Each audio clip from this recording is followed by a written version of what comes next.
शुभ प्रभात। आप सभी का स्वागत है मेरे इस YouTube चैनल में। आज हम चर्चा करेंगे अंतर्राष्ट्रीय घटनाक्रम के विषय में। खासकर यह वीडियो उन बच्चे के लिए काफ़ी महत्वपूर्ण होने वाला है जो बीपीएससी की परीक्षा पीटी देंगे, साथ ही साथ आने वाली जो जेपीएससी है उनके तैयारी में लगे होंगे, जेएसएससी के तैयारी में लगे होंगे, यानी प्रतियोगी परीक्षा के लिए जो भी परीक्षार्थी जो भी कैंडिडेट लगे हुए हैं उनके लिए काफ़ी महत्वपूर्ण होने वाला है। मित्रों, आप जानते हैं कि करंट अफेयर्स जो है बहुत बड़ा रोल प्ले करता है हमारे रिजल्ट में, चाहे वो नेशनल इशू हो, चाहे वो इंटरनेशनल इशू हो, यानी राष्ट्रीय घटनाक्रम हो, चाहे वो अंतर्राष्ट्रीय घटनाक्रम हो, दोनों महत्वपूर्ण है। तो आज हम कुछ अंतर्राष्ट्रीय घटनाक्रम का जो वार्षिकी है, लेटेस्ट जो आपके पूछे जा सकते हैं परीक्षा में, उसको हम लोग देखेंगे। सबसे पहले हम लोग अंतर्राष्ट्रीय घटनाक्रम को में सबसे पहले जो शुरुआत करेंगे, आप जानते हैं प्रधानमंत्री मोदी जी की अमेरिकी यात्रा वो सितंबर में किए थे, तो इनके विषय में भी आपको जानना है ना। भारत के प्रधानमंत्री नरेंद्र मोदी ने एक उच्च स्तरीय शिष्टमंडल के साथ 23 से 25 सितंबर 2000 के बीच अमेरिका की यात्रा की। कहाँ की यात्रा की? अमेरिका की यात्रा की। अपने 3 दिन की यात्रा के दौरान पीएम मोदी ने संयुक्त राष्ट्र महासभा, अब जानते हैं कि 76वें सत्र को संबोधित किया। पहली क्वाड समिट में शामिल हुए। अमेरिकी राष्ट्रपति, आपको मालूम होना चाहिए, जो बाइडेन, और उपराष्ट्रपति, अमेरिकी उपराष्ट्रपति जो हैं कमला हैरिस से भी मुलाकात की। उसके साथ ही ऑस्ट्रेलिया के पीएम स्कॉट मॉरिसन। प्यारे स्टूडेंट्स, आपके लिए ये सारा नाम जो मैं बोल रहा हूँ, जो बाइडेन हो, कमला हैरिस हो, स्कॉट मॉरिसन हो, परीक्षा में पूछ लिए जाते हैं कि ऑस्ट्रेलिया के प्रधानमंत्री कौन है, कौन बने हैं। तो जब तक ये फैक्ट डाटा आपको याद नहीं रहेंगे, आपका सिलेक्शन होने वाला नहीं है। तो याद रखिएगा, ऑस्ट्रेलियाई पीएम स्कॉट मॉरिसन और जापान के पीएम, इसको भी याद रखिएगा, जापान के पीएम और सीधे सुगा से भी मुलाकात की। नाम को मैं फिर से रिपीट कर रहा हूं, जापान के पीएम और सीधे सुगा से भी मुलाकात की। इन सब के अलावा अपनी अमेरिकी यात्रा की शुरुआत 23 सितंबर को पीएम मोदी ने अमेरिका की 5 कंपनियों के सीईओ से मुलाकात की। आपको मालूम होना चाहिए कि मोदी जी जहां भी जाते हैं अपने साथ एक शिष्टमंडल भी ले जाते हैं। वहां पर वो कंपनियों के सीईओ से भी मुलाकात की, और आपको मालूम होना चाहिए क्यों मुलाकात करेंगे, भारत में इन्वेस्ट करने के लिए। ठीक है ना। चलिए अब देखिएगा, इसमें हम लोग थोड़ा सा देखेंगे। प्रधानमंत्री मोदी ने उस दिन अमेरिकी उपराष्ट्रपति कमला हैरिस से मुलाकात की और दोनों के बीच कोरोना वैक्सीनेशन। अभी प्यारे बच्चे, आप लोग जानते हो, अभी WHO कल ही बोल रही है WHO ने कि ये ओमिक्रॉन जो आया है वो बहुत खतरनाक होने वाला है, और इतना खतरनाक होने वाला है कि कुछ देश में मरीजों को रखने के लिए उसके पास बेड नहीं होंगे। ठीक है, यानी कोरोना का एक बहुत महत्वपूर्ण वेरिएंट जो ओमिक्रॉन है, इससे नुकसान पहुंचेगा। कुछ जगह तो लॉकडाउन लग गए हैं वर्ल्ड में लेवल में। ठीक है, तो इसको थोड़ा सा पर आपको पैनी नजर रखना पड़ेगा, जानना पड़ेगा। ठीक है ना। तो यहाँ पर ये जो कमला हैरिस से जो मोदी जी चर्चा किए, वो किस पर किए? कोरोना वैक्सीनेशन को लेकर, लोकतंत्र को लेकर, सप्लाई चेन और टेक्नोलॉजी समेत कई मुद्दों पर चर्चा हुई। इस दौरान पीएम मोदी ने कमला हैरिस को भारत आने का भी निमंत्रण दिया। कमला हैरिस को भारत आने का निमंत्रण दिया कि आप हमारे देश भारत में आइए। ठीक है, तो पीएम मोदी ने कमला हैरिस को उनके नाना, आपको मालूम होना चाहिए कमला हैरिस भारतीय है। ठीक है, तो उनके नाना पीवी गोपालन से जुड़े कुछ पुराने दस्तावेज और गुलाबी मीनकारी सतरज सेट भी उपहार दिए। हमारे प्रधानमंत्री ऐसे हैं जो कहीं भी जाकर घुल मिल जाते हैं। बहुत बड़ी बात है। ऐसे लोगों का होना बहुत जरूरी होता है, जो लोगों को अपने तरीके से, अपने क्रियाकलाप से आकर्षित कर लेते हैं। ठीक है, चलिए देखिए, प्रधानमंत्री मोदी ने 23 सितंबर को ऑस्ट्रेलिया के पीएम स्कॉट मॉरिसन और जापान के प्रधानमंत्री योशिहिदे सुगा के साथ द्विपक्षीय बैठक भी की। ये भी बहुत इंपॉर्टेंट है। ठीक है, चलिए ये तो हो गया। नेक्स्ट इंपॉर्टेंट चीज जो आपको ध्यान रखना है कि क्वाड का शिखर सम्मेलन बैठक था। प्रधानमंत्री मोदी ने व्हाइट हाउस में अमेरिकी राष्ट्रपति जो बाइडेन की अध्यक्षता में 24 सितंबर 2021 को आयोजित क्वाड की पहली प्रत्यक्ष बैठक में शामिल लिए। ठीक है, इस बैठक में अमेरिकी राष्ट्रपति जो बाइडेन, जापानी प्रधानमंत्री योशिहिदे सुगा और ऑस्ट्रेलियाई प्रधानमंत्री स्कॉट मॉरिसन ने भी हिस्सा लिया। आपको मालूम होना चाहिए क्वाड एक समूह है जिसमें कौन कौन शामिल है? ऑस्ट्रेलिया, जापान, अमेरिका और भारत। प्यारे स्टूडेंट्स, जब भी आप कोई घटना को देखते हैं उसका बेसिक तक जाइए, उसका बेस क्या है, बेसिक बिंदु पर आपका पकड़ होना चाहिए। जैसे क्वाड का बैठक हुआ, किसकी अध्यक्षता में? अमेरिका की अध्यक्षता में। कौन कौन भाग लिए? अमेरिका, ऑस्ट्रेलिया, है ना, जापान, है ना, भारत। तो ये सब चीज आप जानिएगा, क्योंकि कंप्यूटर बोलेगा इनमें से कौन सा देश क्वाड समूह का सदस्य नहीं है। तो जब तक आप ये नहीं नाम जानिएगा आप सही नहीं कर पाइएगा। प्यारे मित्रों, हम लोग आगे बढ़ते हैं। अब इस जो बैठक था उसमें क्या चर्चा हुआ? सभी नेताओं ने स्वतंत्र और सुरक्षित इंडो पैसिफिक को लेकर, प्रशांत जो बोलते हैं ना, के लेकर अपनी प्रतिबद्धता को स्पष्ट किया। साथ ही अप्रत्यक्ष रूप से चीन की विस्तारवादी और आक्रमण नीतियों की आलोचना की। सभी लोगों ने चीन के जो विस्तारवादी और आक्रमण नीति है उसकी आलोचना की। क्लाइमेट चेंज, कोरोना महामारी और आतंकवाद को लेकर भी सदस्य देशों ने साथ काम करने की बात की। प्यारे मित्रों, मैंने आपको बताया कि मोदी जी ने संयुक्त राष्ट्र आम सभा को जो है सो आम सभा को संबोधित किया। ठीक है, आप जानते हैं कि 24 अक्टूबर कब 1945 ईस्वी को संयुक्त राष्ट्र संघ का निर्माण हुआ था, गठन हुआ था। संयुक्त राष्ट्र संघ के पहले राष्ट्र संघ बना था प्रथम विश्व युद्ध के बाद, लेकिन राष्ट्र संघ असफल हो गया और द्वितीय विश्व युद्ध को नहीं रोक पाया। इसलिए आगे चल करके 45 में संयुक्त राष्ट्र संघ का गठन हुआ, निर्माण हुआ। अब हम लोग देखते हैं कि संयुक्त राष्ट्र महासभा की बैठक में इनका संबोधन क्या रहा। अमेरिकी यात्रा के अंतिम चरण में प्रधानमंत्री मोदी ने 25 सितंबर को न्यूयॉर्क में संयुक्त राष्ट्र महासभा के 77वें सत्र को संबोधित करते हुए आतंकवाद और कोरोना महामारी पर महासभा का ध्यान आकर्षित करवाया कि कोरोना और जो आतंकवाद है उसका ध्यान उस पर जो है सो आकर्षित किया। उन्होंने सख्त रुख अपनाते हुए अफगानिस्तान की जमीन का किसी भी देश के विरुद्ध प्रयोग न करने की बात की मोदी जी ने कहा। आप जानते हो अफगानिस्तान में अभी तालिबान का गवर्नमेंट है, तालिबान का शासन हो गया है। तो मोदी जी ने बोला कि भैया आतंकवाद जो है ना, उसको बढ़ावा देने के लिए अफगानिस्तान की धरती का उपयोग न किया जाए। दूसरे देश को नुकसान करने के लिए, दूसरे देश में घुसपैठ करने के लिए उन्होंने आम सभा में सख्त रूप से बात कही। ठीक है, इसके अलावा उन्होंने कोरोना महामारी की उत्पत्ति जैसे मुद्दे को उठाकर चीन की दुखती रग का हाथ रख दिया, चीन की दुखती रग पर हाथ रख दिया।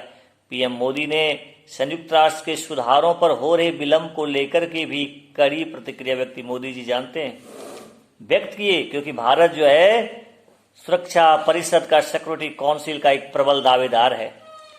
तो उसमें जो बदलाव होना चाहिए, सुधार होना चाहिए, और उसमें जो देर हो रहा है इस पर भी मोदी जी ने अपना विचार रखा, कड़ी प्रतिक्रिया दी कि ऐसा नहीं होना चाहिए, जल्दी जल्दी कुछ इसका डिसीजन होना चाहिए। तो आगे है मोदी जी ने अपने भाषण के दौरान भारत के में विकास की गाथा को पूरी दुनिया के सामने भी रखा। उन्हें बताया कि भारत की गाथा क्या है। संयुक्त राष्ट्र में अपने संबोधन के बाद प्रधानमंत्री न्यूयॉर्क से स्वदेश रवाना हो गए। प्रधानमंत्री मोदी अमेरिका से कुछ पुरानी और दुर्लभ कलाकृतियां लेकर वापस लौटे। बाइडेन प्रशासन में पीएम मोदी को 157 कलाकृतियां भेंट दी। बुझ लीजिए, अमेरिका राष्ट्रपति ने मोदी जी को 157 कलाकृतियां भेंट दी। जैसे गिफ्ट कैसे होता है, कोई देखिए ठीक आप जा रहे हैं, इसको लेते जाइए, ठीक है। 11वीं सदी से 14वीं सदी की अवधि के साथ साथ 2000 ईस्वी पूर्व की है। वो जो कलाकृतियां दिया ना, वो उतना पुराने हैं। कुछ वस्तुएं दूसरी चीज से टेराकोटा फूलदान से संबंधित है। 45 कलाकृतियां प्राचीन समय की है। प्यारे मित्रों, इसको आप ध्यान दीजिएगा, बहुत इंपॉर्टेंट है, ये आपके लिए इंपॉर्टेंट बन सकता है। एक और बड़ा घटना घटता है, जर्मनी में एंजेला मर्केल सरकार सत्ता से हटी। ये भी घटनाएं हैं। एंजेला मर्केल जानते, जर्मनी के चांसलर है ना, यही जर्मनी जहां पर कौन कौन हुए हैं, बिस्मार्क यहीं के रहे हैं, हिटलर यहीं के हुए हैं, ठीक है, आप जानते हैं, आप सबसे परिचित हैं। तो जर्मनी में 16 साल से चांसलर रही एंजेला मर्केल की सरकार का अंत हो गया। 27 सितंबर 2021 को हुए आम चुनाव में वामपंथी सोशल डेमोक्रेटिक पार्टी ने मर्केल के union block Christian democratic union को पराजित कर दिया, यानी मर्केल जी वहां से चल गए। परिणाम आने के बाद अब एसपीडी पार्टी के ओलाफ शुल्ज जर्मनी के नए चांसलर बन सकते हैं, यही बनेंगे ओलाफ शुल्ज, ठीक है, ये तुम ध्यान रखिएगा। एक अच्छा सूचकांक जारी हुआ है, वैश्विक नवाचार सूचकांक 2021, बहुत इंपॉर्टेंट सूचकांक है। ये सब चीज आपको जो है सो एकदम इस डाटा पर नजर रखना चाहिए। वैश्विक नवाचार सूचकांक 2021 में क्या डाटा है? विश्व बौद्धिक संगठन, जिसको शॉर्ट में बोल सकते हो WIPO, world intellectual property organisation, क्या बोल सकते हैं इसको शॉर्ट में? WIPO, W से वर्ल्ड, I से इंटेलेक्चुअल, P से प्रॉपर्टी एंड O से ऑर्गेनाइजेशन द्वारा 20 सितंबर 2021 को दुनिया के 132 देशों की वैश्विक नवाचार सूचकांक रिपोर्ट जारी की है। वर्ष 2021 के वैश्विक नवाचार सूचकांक का केंद्रीय विषय है, इसका सेंट्रल थीम क्या है? ट्रैकिंग इनोवेशन थ्रू द कोविड-19 क्राइसिस। नेक्स्ट इंपॉर्टेंट पॉइंट आपको जानना है, विश्व बौद्धिक संगठन द्वारा जारी यह GII का 14वां संस्करण है, जिसमें भारत को 46वां रैंक मिला है। प्यारे स्टूडेंट्स, प्यारे दोस्तों, आपको जो डाटा में याद रखना है, आपको पूछा जा सकता है BPSC JPSC एंड कॉम्पिटिशन में, वैश्विक नवाचार सूचकांक 2021 में भारत का रैंक कितना है? क्या बताएंगे आप? आपको बताना है 46वां रैंक है, ठीक है। चलिए, बहुत बढ़िया। ये भी हो सकता है कि भैया वैश्विक नवाचार सूचकांक में पहला रैंक किसका है, तो स्विट्जरलैंड, और सबसे अंतिम स्थान पर है अंगोला, अफ्रीकी जो देश है अंगोला, वो है, ठीक है। चलिए, ये ध्यान में रखिएगा। तो वैश्विक नवाचार सूचकांक 2021 में भारत का रैंक कितना है, बता दीजिए कोई बच्चे कमेंट में। 46वां, ठीक है। चलिए, बहुत बढ़िया। देखिए, यहां पर एक डाटा और इन्वायरमेंट खंड से है, उसको आपको देखना पड़ेगा। WHO, वर्ल्ड हेल्थ ऑर्गेनाइजेशन द्वारा 2005 के बाद पहली बार वायु गुणवत्ता मानदंडों में संशोधन किया गया है। ये क्या है भाई? विश्व स्वास्थ्य संगठन ने हाल ही में अपने वायु गुणवत्ता दिशा निर्देशों के कड़े संशोधन की घोषणा की है। 2005 के बाद WHO द्वारा वैश्विक वायु गुणवत्ता में यह पहला संशोधन किया गया है। 2005 के बाद नए दिशा निर्देशों में WHO ने ozone, nitrogen dioxide, sulphur dioxide, carbon monoxide और पार्टिकुलर मैटर, जिसको PM सहित प्रमुख प्रदूषकों के लिए स्वीकार जोखिम स्तर को कम कर दिया गया है। नेक्स्ट इंपॉर्टेंट पॉइंट है कि नए दिशा निर्देशों के तहत WHO ने PM 2.5 सहित कई प्रदूषकों के लिए स्वीकार सीमा कम कर दी है। अब PM 2.5 सांद्रता 15 UG M3 से नीचे रहनी चाहिए। नई सीमा के अनुसार औसत वार्षिक PM2.5 सांद्रता 5 माइक्रोग्राम प्रति घन मीटर से अधिक नहीं होना चाहिए। 5 माइक्रोग्राम प्रति घन मीटर से अधिक नहीं होना चाहिए, कम कर दिया। नेक्स्ट इंपॉर्टेंट है कि वायु प्रदूषण से हर साल कम से कम दुनिया भर में 70 लाख लोगों की समय से पहली मौत हो जाती है। प्यारे बच्चे, प्यारे स्टूडेंट्स एंड प्यारे सभी फ्रेंड्स जो देख रहे हैं, जो कंपटीशन में लगे हैं, IAS, IPS, SDM, DSP, BDO, CO, जिनको बनने की तमन्ना है, वैसे बच्चे उठिए, इस ठंड में भी उठिए, अपने आप को रजाई से बाहर निकलिए और बैठ के एकदम पूरा जो है सो पढ़िए, अपना नोट्स बनाइए, क्योंकि पढ़ाई ही जो है जो आपका लाइफ को बदल सकता है, चेंज कर सकता है। दुनिया में किसी के पास कोई ताकत नहीं है जो आपका लाइफ को बदल सकता है। इसीलिए खूब पढ़िए, खूब मन ला के पढ़िए, ठीक है। चलिए, मैंने आपको बताया ये डाटा आप वायु प्रदूषण, चाहे आपको इन्वायरमेंट वाला में आंसर में लिखने में लिख सकते हैं। वायु प्रदूषण से हर साल कम से कम दुनिया भर में 70 लाख लोगों की समय से पहली मौत हो जाती है, क्योंकि हम सांस लेते हुए वक्त गंदगी चल जाते हैं पेट में और वो हमारी बीमारी फैलाते हैं। संशोधित दिशा निर्देश ने दुनिया के देशों को जीवाश्म उत्सर्जन में कमी करने के लिए प्रेरित किया। हम लोग जो जीवाश्म ईंधन यूज करते हैं उसके उपयोग को क्या किया जाए, कम किया जाए, नवीकरणीय ऊर्जा को बढ़ावा दिया जाए। इस तरह करके हम जो है सो इन समस्या पर क्या कर सकते हैं, काबू पा सकते हैं, ठीक है। चलिए, ये दिशा निर्देश देशों पर कानूनी रूप से बाध्यकारी नहीं है। वायु प्रदूषण का स्तर कम होने से लोगों का क्या होगा, स्वास्थ्य में सुधार होगा। वायु प्रदूषण कम रहेगा तो लोगों के स्वास्थ्य में सुधार होगा। भारत दुनिया के सबसे प्रदूषित देशों में से एक बना हुआ है। नई दिल्ली में 2020 में PM2.5 की औसत सांद्रता निर्धारित स्तर से 70 गुना अधिक थी। प्रदूषित राजधानी है, सबसे प्रदूषित राजधानी के रूप में दिल्ली हमारा कब्जा है। बताइए, जहां प्रधानमंत्री, जहां राष्ट्रपति, जहां बड़े बड़े पदाधिकारी रहते हैं, वैसा जगह का ये हाल है। इस पर विचार करना चाहिए। अब हाल ही में देखेंगे सुप्रीम कोर्ट ने लॉकडाउन लगाने की बात की और दिल्ली सरकार ने लगाई वहां पर, है ना, तो प्रदूषण बढ़ जा रहे हैं। इसीलिए सभी को, आम जनों को भी जागरूक होना चाहिए कि हमारा लाइफ कैसे बचे, हम कैसे स्वस्थ हो।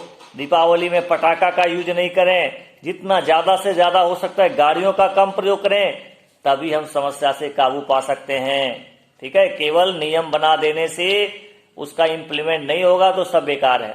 और कम से कम आम जनता को जागरूक होना चाहिए कि हम क्या कर सकते हैं वायु प्रदूषण को कम करने के लिए, वो हम करें। नियम क्या कर रहा है वो अलग चीज है, हम क्या कर सकते हैं, मेरे से कितना क्या चीज किया जा सकता है, क्या चीज की कमी की जा सकती है, वो हम सब नागरिक को, प्रत्येक नागरिक को सोचना चाहिए, तभी ये जो है सो सफल होगा, ठीक है। यह स्तर मुंबई, चेन्नई, कोलकाता से भी अधिक था, यानी दिल्ली का स्थिति बहुत भयावह है, ठीक है। चलिए, बहुत इंपॉर्टेंट है। एक और डाटा है संघाई सहयोग संगठन की 21वीं शिखर बैठक। संघाई सहयोग संगठन, प्यारे बच्चे, आप जानते हो संघाई सहयोग संगठन जो है, जिसको शॉर्ट में बोलते हैं SCO, संघाई कोऑपरेशन ऑर्गेनाइजेशन के राष्ट्राध्यक्षों की परिषद की 21वीं शिखर बैठक 17 सितंबर 2021 को दुशांबे कहाँ, एक जगह आ गया, दुशांबे जो है ताजिकिस्तान में हाइब्रिड प्रारूप में आयोजित की गई। यह शिखर बैठक ताजिकिस्तान के राष्ट्रपति एमोमली रहमान की अध्यक्षता में भी, आपको BPSC में पूछ सकता है कि ताजिकिस्तान के राष्ट्रपति कौन है, किसकी अध्यक्षता में जो है सो ये बैठक हुई, तो एमोमली रहमान बहुत इंपॉर्टेंट नाम है, ये ताजिकिस्तान के राष्ट्रपति हैं। यह हाइब्रिड प्रारूप में आयोजित पहला CSO शिखर सम्मेलन और चौथा शिखर सम्मेलन था, जिसमें भारत और पाकिस्तान के SCO के पूर्ण सदस्य के रूप में हिस्सा लिया। सम्मेलन में भारत का नेतृत्व भारत के ओजस्वी प्रधानमंत्री नरेंद्र मोदी ने किया, ठीक है, जिन्होंने वीडियो लिंक के माध्यम में बैठक में हिस्सा लिया, वीडियो कॉन्फ्रेंस माध्यम से। और दुशांबे में भारत का प्रतिनिधि विदेश मंत्री डॉक्टर S जयशंकर ने किया। दुशांबे में जो किए प्रत्यक्ष रूप से बैठक में, वो किए डॉक्टर एस जयशंकर, जो हमारे क्या हैं, फॉरेन मिनिस्टर हैं, विदेश मंत्री हैं। चलिए, बहुत इंपॉर्टेंट बात है। प्यारे बच्चे, थोड़ा सा कुछ मिनट और मैं समय लूंगा इस पर। प्रधानमंत्री मोदी ने अपने संबोधन में अफगानिस्तान में मौजूदा स्थिति के संबंध में वैश्विक विचार विमर्श में संयुक्त राष्ट्र की केंद्रीय भूमिका के लिए भारत का समर्थन व्यक्त किया। सम्मेलन को एससीओ के अन्य सदस्यों राष्ट्राध्यक्षों ने संबोधित किया। सम्मेलन में नेताओं ने पिछले 2 दशकों में संगठन की गतिविधियों की समीक्षा की और राज्य तथा भविष्य के सहयोग की संभावना की चर्चा की। देखिए, ठीक है, बहुत इंपॉर्टेंट है। एक स्वतंत्र, लोकतांत्रिक, शांति प्रिय और आतंकवाद से मुक्त अफगानिस्तान के लिए आवाज बुलंद किए जाने के समर्थन में शंघाई सहयोग संगठन एससीओ के नेताओं ने बैठक में कहा कि युद्ध प्रभावित इस देश में एक ऐसी मजबूत और समावेशी सरकार का होना जरूरी है जिसमें सभी धर्मों, संप्रदायों और राजनीतिक समूहों का प्रतिनिधित्व हो। सालाना शिखर बैठक के अंत में जारी एक संयुक्त घोषणा पत्र में एससीओ सदस्य देशों नेताओं ने सभी तरह के आतंकवाद की कड़ी निंदा की। इनमें कहा गया कि एससीओ क्षेत्र में सुरक्षा और मजबूती बनाए रखने के लिए सबसे महत्वपूर्ण कारकों में अफगानिस्तान में जल्द से जल्द हालत का समाधान निकालना भी शामिल है। एससीओ के जो नेताओं ने अफगानिस्तान का अस्तित्व एक स्वतंत्र, मजबूत, संगठित, लोकतांत्रिक और शांतिप्रिय राष्ट्र के तौर पर कायम किए जाने का समर्थन किया है। ठीक है, देखो प्यारे मित्रों, आपको जो जानना है, आपको बोला जा सकता है कि एससीओ का 9वां सदस्य देश कौन बना, ये आपका बीपीएससी जेपीएससी के लिए इंपॉर्टेंट बन सकता है। तो ईरान को आधिकारिक तौर पर, है ना, संघाई सहयोग संगठन के पूर्ण सदस्य के रूप में 17 सितंबर 2021 को मान्यता प्रदान की गई है। आपको पूछा जा सकता है कि एससीओ का अभी हाल ही में कौन सदस्य बना है, तो वह आंसर क्या होगा, ईरान होगा। प्यारे बच्चे, अब इस वीडियो में बस इतना। नेक्स्ट वीडियो में फिर हम लोग महत्वपूर्ण टॉपिक, बस आप मेरे साथ जुड़े रहिए। ठीक है, फिर देखिए कि आप बहुत ही आगे बढ़ेंगे, सफलता तक जाएंगे, इसकी गारंटी है। ज्यादा से ज्यादा आप देखा कीजिए, बहुत सारे वीडियो, लगभग मेरे चैनल पर 270 वीडियो अपलोड हैं। लगभग हिस्ट्री है, करंट अफेयर्स है, बहुत सारा चीज है। आप उसको देखें, है ना, कमेंट जरूर करें, लाइक जरूर करें, शेयर जरूर करें, क्योंकि आपका जो कमेंट है, आपका जो लाइक है, वही हमको जो है सो, है ना, अंदर से क्या देता है, एनर्जी देता है, उत्साह देता है। और फिर मुझे लगता है कि नहीं, आपके लिए मुझे कुछ करना चाहिए, आपके लिए वीडियो बनाना चाहिए, आपके ज्ञान को बढ़ाने के लिए। तो आप हमारे चैनल को यदि अभी तक सब्सक्राइब नहीं किए हैं तो सब्सक्राइब कर दीजिएगा, लाइक कीजिएगा और बेल आइकन जो इसको दबा दीजिएगा, ताकि जब भी मैं कोई भी वीडियो अपलोड करूं यूट्यूब पर तो आपके पास नोटिफिकेशन पता चल जाए। थैंक यू वेरी मच मित्रों, थैंक यू।